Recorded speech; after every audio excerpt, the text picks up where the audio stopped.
ഇടുപ്പിൽ തൻ്റെ ഇരുകൈകൾ കുത്തിക്കൊണ്ട് അവൾ അവനോടായി ചോദിച്ചു, എന്താ മോനെ കാശിനാഥ ഉദ്ദേശം? തികച്ചും ദുരുദ്ദേശമാണ് മോളെ. കാശി തൻ്റെ കണ്ണുകൾ കൊണ്ട് അവളുടെ ശരീരമാകൊന്നൊഴിഞ്ഞു. അത് കണ്ടതും ഗൗരിയുടെ മുഖമാകെ ചുവന്ന് തുടുത്തു.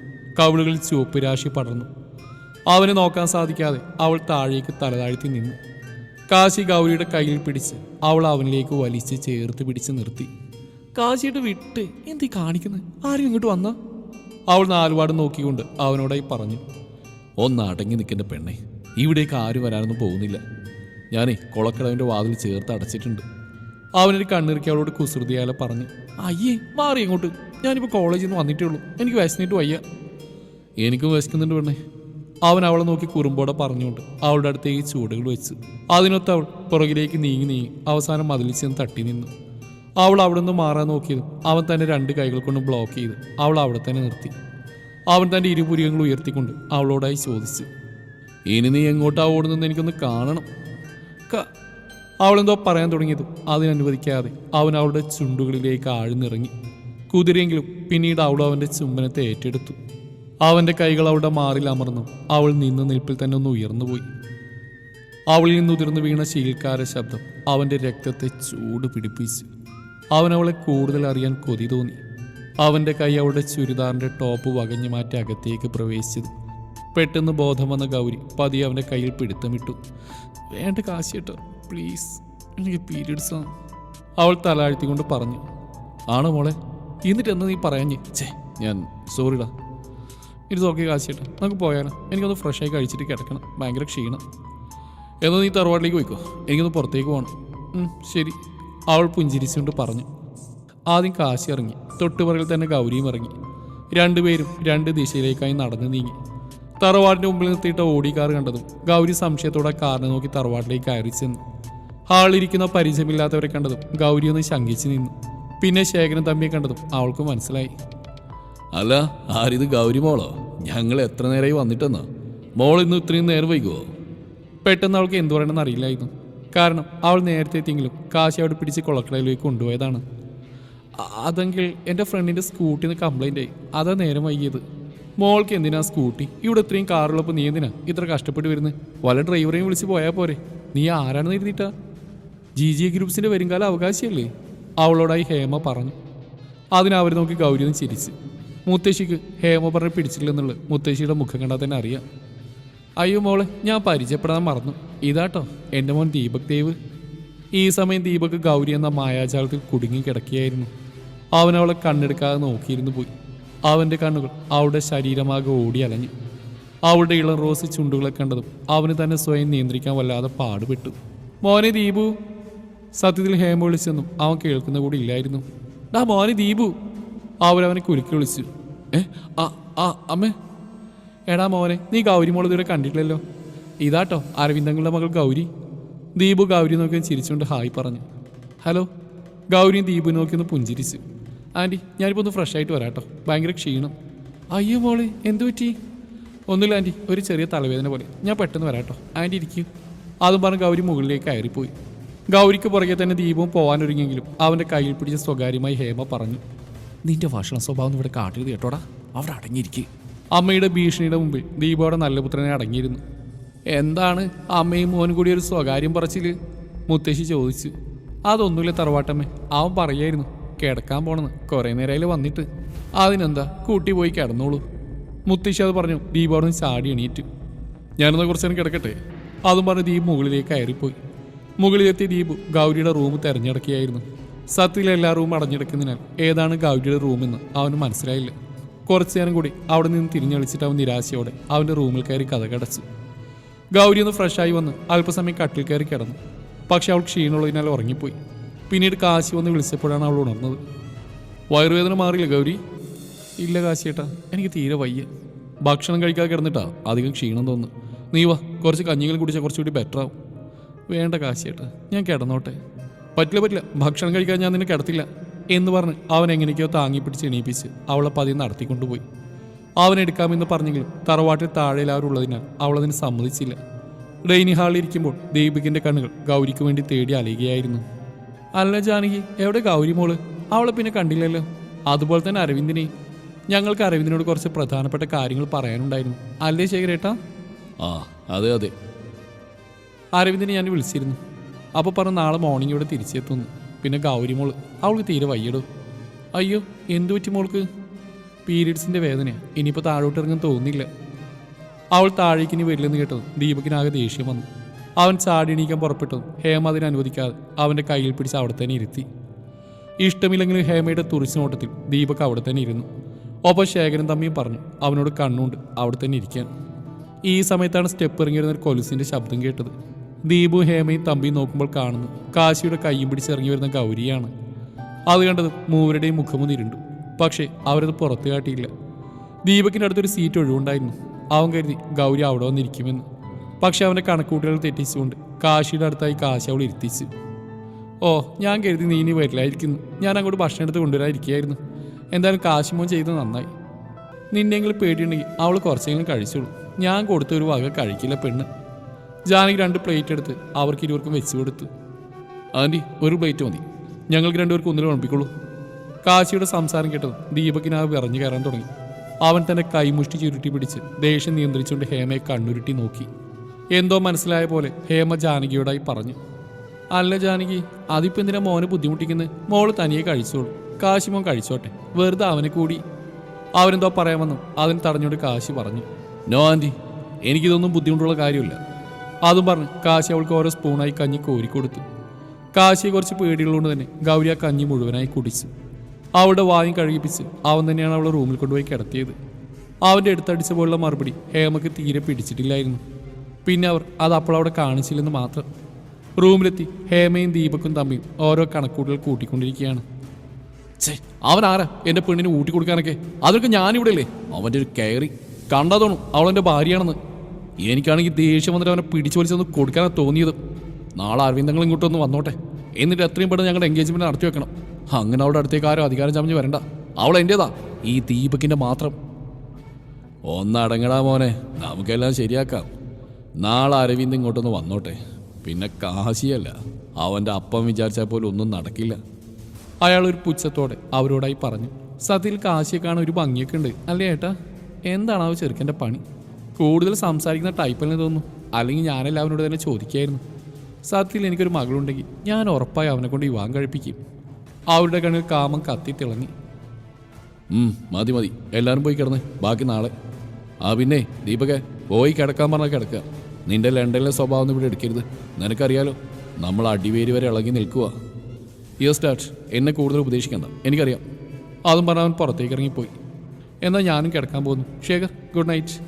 അതും പറഞ്ഞ് ഹേമ കാശിയെ സ്വപ്നം കണ്ടങ്ങനെ കിടന്നുറങ്ങി. ശേഖറും അവിടെ അടുത്ത് വന്ന് കിടന്നു. കാശിയെ സ്വപ്നം കണ്ടുകൊണ്ട് തന്നെ ഹേമ ശേഖരൻ്റെ ദേഹത്തേക്ക് ചാഞ്ഞു. ആ മുറിക്കുള്ളിൽ അവരുടെ ശീൽക്കാര ശബ്ദം മാത്രം നിറഞ്ഞു നിന്നു. പുറത്തേക്കിറങ്ങിയ ദീപക് ഗൗരിയുടെ റൂം ഏതാണെന്ന് കുറേ നോക്കിയെങ്കിലും അവനൊന്നും മനസ്സിലായില്ല. നാളെ എന്തായാലും ഗൗരിയുടെ മുറി കണ്ടുപിടിക്കണമെന്ന് മനസ്സിലുറപ്പിച്ച് അവൻ കിടന്നുറങ്ങാൻ പോയി. ഇതേ സമയം ഗൗരിയെ തന്നെ നെഞ്ചിലേക്ക് ചേർത്ത് കിടത്തി അവളുടെ വയറിൽ തൻ്റെ കൈകൊണ്ട് തലോടി അവളെ പതിയെ ഉറക്കിയായിരുന്നു കാശി. തങ്ങൾക്ക് മുമ്പിൽ പുതിയ പ്രശ്നങ്ങൾ ഉൾത്തിരിഞ്ഞു എന്നറിയാതെ. രാവിലെ ആദ്യം കൊണ്ടുവന്ന ഗൗരിയായിരുന്നു. അവൾ നോക്കുമ്പോൾ കാശിയുടെ നഗ്നമായ നെഞ്ചിൽ തല ചേർത്ത് വെച്ച് കിടക്കുകയായിരുന്നു അവൾ. ഗൗരി പതിയെ അവൻ്റെ കഴുത്തിലുള്ള ചെയിൻ കൈവിരൽ കൊണ്ട് പതിയെ കറക്കി കളിച്ച്. പിന്നീട് അവൻ്റെ നുണക്കുഴിയിലേക്ക് തൻ്റെ വിരലുകൾ കൊണ്ടുപോയി. പെട്ടെന്ന് അവളുടെ കയ്യിൽ കാശി പിടുത്തമിട്ടു. സത്യത്തിൽ ഗൗരി പെട്ടെന്ന് ഞെട്ടിപ്പോയി. കാരണം അവൻ ഉറങ്ങിയാണെന്ന് കരുതിയിട്ടാണ് അവൾ ഈ പണി ചെയ്ത്. കണ്ണുകളിൽ വശ്യം നിറച്ച് കാശി ഗൗരിയെ നോക്കി കിടന്നു. ഗൗരിയുടെ കവിളണകൾ അപ്പോഴേക്കും ചുവന്ന് തുടുത്തിരുന്നു. നാണം കൊണ്ട് ഗൗരി അവൻ്റെ നഗ്നമായ നെഞ്ചിലേക്ക് അവളുടെ മുഖം പൂഴ്ത്തി. ദേവണ്ണെ, രാവിലെ തന്നെ എൻ്റെ കൺട്രോൾ തെറ്റിക്കല്ലേ കേട്ടോ. നിനക്കിപ്പോൾ വയ്യാത്തോണ്ടാ ഞാൻ വെറുതെ വിട്ട്. ഇല്ലെങ്കിലും ഉണ്ടല്ലോ പൊന്നു മോളെ, നീ കാശിയുടെ പ്രണയാഗ്നിയിൽ വെന്തുരിക്കേണ്ടി വരും. അവൻ തൻ്റെ മീശത്തുമ്പ് ചെറുതായി പിരിച്ചു വെച്ചുകൊണ്ട് അവളോടായി പറഞ്ഞു. ചി, ഈ കാശിയുടെ ഒരു നാണമില്ല. അവൾ തൻ്റെ ചുണ്ടുകൾ കൂർപ്പിച്ചു വെച്ചുകൊണ്ട് അവനോട് പറഞ്ഞു. ഞാനെന്തിനു നാണിക്കണം പെണ്ണേ, നീ എൻ്റെ ജീവനല്ലേടി. അതും പറഞ്ഞ് കാശി അവളെ പിടിച്ചു വലിച്ച് തനിക്ക് അടിയിലാക്കി. അവൻ തൻ്റെ ശരീരഭാരം അവളുടെ മേലേക്കാവാതിരിക്കാൻ അല്പം ബുദ്ധിമുട്ടി. കാശിയേട്ടാ, എൻ്റെ മേലേക്ക് അങ്ങനെ ചാഞ്ഞാൽ നല്ലോണം കിട്ടും എൻ്റെ കയ്യിൽ നിന്ന്. എനിക്ക് തീരെ വയ്യ. അതിനുള്ളിൽ നിങ്ങളുടെ ഈ ബുൾഡോസർ പോലുള്ള ബോഡി എൻ്റെ മേലേക്ക് ചാഞ്ഞാൽ വണ്ടി കയറി താഴോട്ട് അവസ്ഥ എനിക്ക്. അവളെന്നെ പുച്ഛിച്ചുകൊണ്ട് പറഞ്ഞു. ഞാനേ ഒരു ദിവസം എത്ര നേരം എക്സസൈസ് റൂമിൽ കിടന്ന് കഷ്ടപ്പെട്ടുണ്ടാക്കി എൻ്റെ ബോഡിയെക്കുറിച്ച് എങ്ങനെ നീ വിലയില്ലാതെ പറയുമെന്നറിയോ എൻ്റെ ഗൗരിക്കുട്ടിയെ? ഇതിനുള്ള ശിക്ഷ നിനക്ക് ഞാൻ തരുവടി. അതും പറഞ്ഞ് അവൻ അവളുടെ അധരങ്ങളിലേക്ക് ആഴ്ന്നിറങ്ങി. ആഹാ, തമ്പിയും കുടുംബം എപ്പോഴാണ് വന്ന്? അവർ ഇന്നലെ വൈകുന്നേരം എത്തിയ അരവിന്ദിനോട് എന്തോ പ്രധാനപ്പെട്ട കാര്യം സംസാരിക്കാണ്ടെന്ന് ശേഖരേട്ടൻ പറയുന്നുണ്ടായിരുന്നു. എന്നോട് എന്ത് കാര്യം അവർക്ക് സംസാരിക്കാനുള്ളത്? സത്യത്തിൽ അരവിന്ദ് ഗൗരി അവർ പ്രപ്പോസ് ചെയ്ത കാര്യമൊക്കെ മറന്നുപോയിട്ടുണ്ടായിരുന്നു. ആ, എന്തെങ്കിലും ആവട്ടെ, നീ എന്തെങ്കിലും ബ്രേക്ക്ഫാസ്റ്റ് എടുത്തേക്ക്, അവിടെ വെച്ച് അവരെ കാണാമല്ലോ. ശരി, ഞാൻ താഴോട്ട് പോവാം. ആ, ഓക്കെ. അരവിന്ദ് താഴേക്ക് എത്തുമ്പോഴേക്കും ശേഖറും കുടുംബവും ഭക്ഷണം കഴിക്കാൻ ഇരുന്നിരുന്നു, ദീപ് ഒഴികെ. എന്താടോ അരവിന്ദ, തന്നെ ഞങ്ങളൊന്ന് വന്ന് കാണാൻ നോക്കിയപ്പോൾ താനെങ്ങോട്ടാടോ മുങ്ങിയത്? ശേഖരൻ്റെ ഒരു തമാശ രൂപേണ അരവിന്ദിനോട് ചോദിച്ചു. സോറിയടാ, താൻ മുൻകൂട്ടി പറയുകയാണെങ്കിൽ ഞാനിവിടെ ഉണ്ടാവുമായിരുന്നു. പിന്നെ കുറച്ച് ദിവസത്തേക്കല്ലേ ഞാൻ നാട്ടിൽ വന്ന് പഴയ കൂട്ടുകാരൊക്കെ ഒന്ന് പോയി കാണാമെന്ന് കരുതി. നടക്കട്ടെ, നമ്മളെപ്പോലത്തെ ആൾക്കാർക്ക് ഇങ്ങനെയൊക്കെയല്ലേ ഉള്ളൂ അവസരം കിട്ടുള്ളൂ. താൻ എന്തായാലും എൻജോയ് ചെയ്യേ. അല്ല, തൻ്റെ മകൻ ദീപക് എവിടെ? അവൻ ഉണർന്നിട്ടുള്ളതെന്ന് തോന്നുന്നു, താഴേക്കൊന്നുമില്ല, ഇപ്പോൾ വരികയായിരിക്കും. ആ പിന്നെ അരവിന്ദ്, എനിക്ക് നിന്നോട് കുറച്ച് പേഴ്സണലായിട്ട് സംസാരിക്കാനുണ്ട്. ഭക്ഷണം കഴിച്ചിട്ട് നമുക്കൊന്ന് ഇരിക്കാൻ കേട്ടോ. ഇവിടെയുള്ള കുടുംബക്കാരെയും വിളിച്ചോളൂ. അരവിന്ദ് എന്തോ പറയാമെന്നെങ്കിലും പിന്നീട് അത് പറഞ്ഞില്ല. ആ, ശരിയടോ. ഈ സമയം ഗൗരിയുടെയും കാശിയുടെയും മുറിയിൽ നിന്ന് കാശി യൂണിഫോം ഇട്ട് പുറത്തേക്ക് ഇറങ്ങാൻ പുറപ്പെടുമ്പോഴാണ് ഗൗരി ബാത്റൂമിൽ നിന്ന് പുറത്തേക്ക് വന്ന്. കാശിയായിട്ട് നേരത്തെയാണോ? ആ മോളെ, ഇന്ന് അർജൻറ്റായിട്ടൊരു മീറ്റിംഗ് ഉണ്ട്, അപ്പോൾ നേരത്തെ എത്തണം. ഞാൻ താഴോട്ട് പോവാം, നീ ഒരുക്കിയിട്ട് വാ കേട്ടോ. ശരി. പോകുന്നതിന് മുന്നേ കാശി ഗൗരിയുടെ നെറുകയിൽ നിന്ന് ചുംബിക്കാനും മറന്നില്ല. കാശി പോയതും ഗൗരി പതിയെ വാതിൽ ചാരിയിട്ട് ഡ്രസ്സ് മാറ്റാൻ തുടങ്ങി. ഈ സമയമാണ് ദീപക് കുളിഴിഞ്ഞ് റൂമിൻ്റെ പുറത്തേക്ക് വന്ന്. അവൻ കുറച്ച് മുന്നോട്ട് കടന്നു ഒരു വാതിൽ ചാരി കിടക്കുന്ന കണ്ടു. എന്തോ ഒരു ഉൾപ്രേരണയിൽ അവൻ പതിയെ വാതിൽ തള്ളി തുറന്നു. ദീപക് കാണുന്നു. ജനവാതിലൂടെ പുറത്തേക്ക് നോക്കിയെന്ന് അലസമായി ദാവണി ചുറ്റി മുടിയുടെ കെട്ടുകൾ അഴിക്കുന്ന ഗൗരിയാണ്. അവളെ അങ്ങനെ കണ്ടതും ദീപകിന് പരിസരബോധം സത്യത്തിൽ മറന്നുപോയി. അവൻ പതിയെ വാതിൽ തള്ളി തുറന്ന് അകത്തേക്ക് കയറി. ആ, വന്നോ? എനിക്ക് അപ്പോഴേ തോന്നി എന്തെങ്കിലും മറന്നു വെച്ച് കാണല്ലേ ഏട്ടൻ. അവൾ അത് പറഞ്ഞു തിരിഞ്ഞു കാണും ദീപകിനെയാണ്. പെട്ടെന്ന് അവൻ അവിടെ കണ്ടത് ഗൗരി പേടിച്ചു പോയി. ഈ സമയം സ്റ്റെയർ ഇറങ്ങിയ കാശി പെട്ടെന്ന് അവിടെ നിന്നു. ഷോ, എൻ്റെ ഫോൺ എടുക്കാൻ പറഞ്ഞല്ലോ. അതും പറഞ്ഞാൽ വേഗത്തിൽ തന്നെ മുറിയിലേക്ക് നടന്നു നീങ്ങി. ദീപേട്ട് എന്താ ഇവിടെ? അവളുടെ ചോദ്യത്തിന് മറുപടി നൽകാൻ ദീപ അവളോടായി പറഞ്ഞു. ഗൗരി, എനിക്ക് പറയാണ്ടിരിക്കാൻ പറ്റുന്നില്ല. You are so hot. ഞാൻ എത്രയോ പെൺകുട്ടികളെ ലണ്ടനിൽ വെച്ച് കണ്ടിട്ടുണ്ട്, പക്ഷെ അവർക്ക് ആർക്കും ഇല്ലാത്തൊരു വശ്യമായ ഭംഗി നിനക്കുണ്ട്. I really like a hot baby girl. അവൻ്റെ വൃത്തിയായിട്ട് നോട്ടം കണ്ടത് ഗൗരിക്ക് തൻ്റെ ശരീരത്തിലൂടെ 1000 പുഴുക്കൾ ഇഴയുന്ന പോലെ തോന്നി. What the nonsense are you talking mister Deepak? നിങ്ങൾ എൻ്റെ അച്ഛൻ്റെ ബിസിനസ് പാർട്ട്ണറാണെന്ന് കരുതി എന്ന് തോന്നിയാസം പറയുന്നത് കരുതണ്ട. നിങ്ങൾ ഇപ്പോൾ തന്നെ ഈ മുറിയിൽ നിന്ന് ഇറങ്ങണം, ഇല്ലെങ്കിൽ എന്താണ് ബേബി ഗേൾ? അതും പറഞ്ഞ് ദീപക് ഗൗരിയുടെ അരയിലൂടെ കൈ ചേർത്ത് അവൾ അവനിലേക്ക് അടുപ്പിക്കാൻ ശ്രമിച്ചു. അടങ്ങി നിൽക്കടി, എന്നാലും നീ എൻ്റേതാവുള്ളല്ലേ ബേബി ഗേൾ. ഗൗരി അതിശക്തമായ അവനിൽ നിന്ന് കുതിരിമാറാൻ ശ്രമിക്കുന്നുണ്ടായിരുന്നു. അവൻ പറയുന്നത് സത്യത്തിൽ അവൾ കേൾക്കുന്ന കൂടി ഇല്ലായിരുന്നു. ഈ സമയമാണ് കാശി വാതിൽ തള്ളി തുറന്ന് അകത്തേക്ക് കയറിയത്.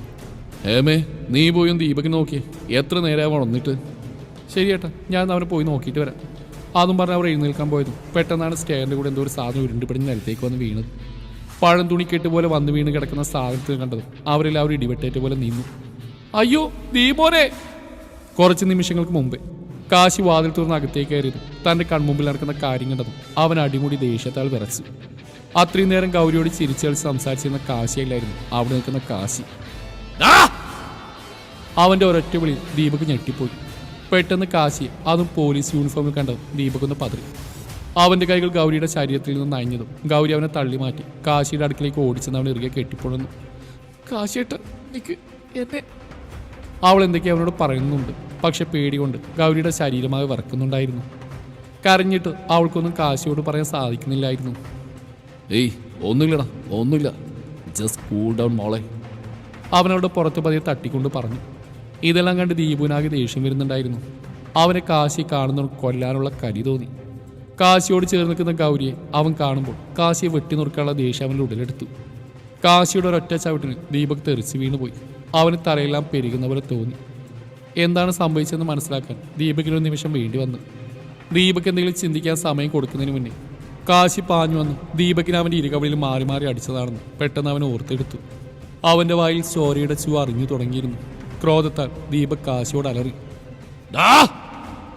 ദീപക് നിലത്തുനിന്ന് ചാടിയണീറ്റ് കാശിക്ക് നേരെ കയ്യോങ്ങി. നിനക്കാത്തുകൊണ്ട് തന്നെ കാശിക്കൊരു അടി കിട്ടി. കാശി പുറകിലേക്കൊന്ന് വേശിപ്പോയി. കാശി ദീപകിനെ നോക്കിക്കൊണ്ട് തന്നെ അവൻ്റെ അടിയിട്ടെ കവിളിലൊന്ന് തലോടി. എന്നിട്ട് വന്യമായി പുഞ്ചിരിച്ചുകൊണ്ട് പാഞ്ഞു വന്നു അവൻ്റെ വയറ് നോക്കി പഞ്ച് ചെയ്തു. അവൻ്റെ ഒരൊറ്റയിടിയിൽ തന്നെ ദീപക് വേദന കുനിഞ്ഞു പോയി. അവന് ചിന്തിക്കാൻ സമയം കൊടുക്കുന്നതിന് മുന്നേ തന്നെ അവൻ്റെ വലത് കൈ പിടിച്ച് പുറകിലേക്ക് തിരിച്ചു കളഞ്ഞു കാശി. എന്ത് ധൈര്യം ഉണ്ടായിട്ടാടാ നീ എന്റെ പെണ്ണിനെ തൊട്ടത്? ഈ കായ് കൊണ്ടല്ലേടാ നീ അവിടെ തൊട്ടത്? നിനക്കിനി കായ് വേണ്ട. അത് പറഞ്ഞ് കാശി അവന്റെ കൈ പിറകിലേക്കാക്കി ഒടിച്ചു കളഞ്ഞു. ദീപകിന്റെ അലറിയുള്ള കരച്ചിൽ കേട്ടത് ഗൗരി പേടിച്ചിട്ട് ഇരു ചെവികൾ ഇറുകെ പൂട്ടി നിന്നു. ദീപകിന് ചിന്തിക്കാൻ സമയം കൊടുക്കുന്നതിന് മുന്നേ തന്നെ അവിടെ ഉണ്ടായിരുന്ന ലാപ്ടോപ്പ് എടുത്ത് അവൻ ദീപകിന്റെ തല നോക്കി അടിച്ചു. അതോടുകൂടെ ദീപക് ഒരു മൂലയിലായി പോയി. ദേഷ്യം തീരാതെ കാശി അവന്റെ ഷർട്ടിൽ പിടിച്ച് പൊക്കി. അതിഥിയായിട്ട് ഈ വീട്ടിൽ വന്ന അതുപോലെ നിൽക്കണം, അല്ലാതെ കുടുംബത്തിൽ പറഞ്ഞ പെണ്ണുങ്ങളുടെ നേർക്കല്ല നിന്റെ അഭ്യാസം എടുക്കേണ്ടത്. ഇത് നിന്റെ ലണ്ടൻ അല്ലടാ, കേരളം. കേരളമാണ്, മനസ്സിലാടാ മോനെ. അത് പറഞ്ഞ് അവന്റെ അടിവേരിലേക്ക് കാശിയുടെ മുട്ടുകാൽ കയറി ഇറങ്ങി. അമ്മേ! തന്റെ ഒരു കൈയാൽ ദീപനെ പിടിച്ചു വലിച്ചു സ്റ്റെയർ കേസിൽ നിന്നും അവനെ പിടിച്ചു തള്ളി കാശി. ആ ഒരൊറ്റ തള്ളിൽ തന്നെ അവൻ നേരെ ഉരുണ്ടു മറിഞ്ഞ് നിലത്തേക്ക് വീണു. അയ്യോ ദീപോനെ, എന്താ പറ്റിയതെന്റെ കുട്ടിക്ക്? ഹേമ അലറിക്കറിയാൻ തുടങ്ങി. അപ്പോഴാണ് പോലീസ് യൂണിഫോമിൽ താഴേക്ക് ഇറങ്ങിയിരുന്ന കാശിനാഥനെ ഹേമയും ശേഖരനും തമ്മിൽ കാണുന്നു. അവന്റെ സംഹാര രൂപത്തോടുള്ള വരവ് കണ്ടതും തറവാട്ടിലുള്ള എല്ലാവരും ഒന്ന് ഭയപ്പെട്ടു. സ്റ്റെപ്പുകൾ ചാടിയിറങ്ങിയ കാശി പാഞ്ഞു വന്ന് ദീപകിനെ പിടിച്ചുയർത്തി തമ്പിയോട് ഹേമയുടെയായി പറഞ്ഞു. മോനെ വളർത്തുമ്പോൾ ലണ്ടൻ സംസ്കാരത്തിൽ വളർത്തുകയാണെങ്കിൽ മേലാൽ ഇന്ത്യയിലേക്ക് കാലുകുത്താൻ സമ്മതിക്കരുത്. ഇത് കേരള. ഇവിടുത്തെ രീതി ലണ്ടനിലെ രീതി തമ്മിൽ ഒരുപാട് വ്യത്യാസമുണ്ട്. ഇനി എങ്ങാൻ ഇവന്റെ കണ്ണെന്റെ പെണ്ണിന്റെ മേൽ വീണ കൊന്നുകളയും ഞാൻ ഇവനെ.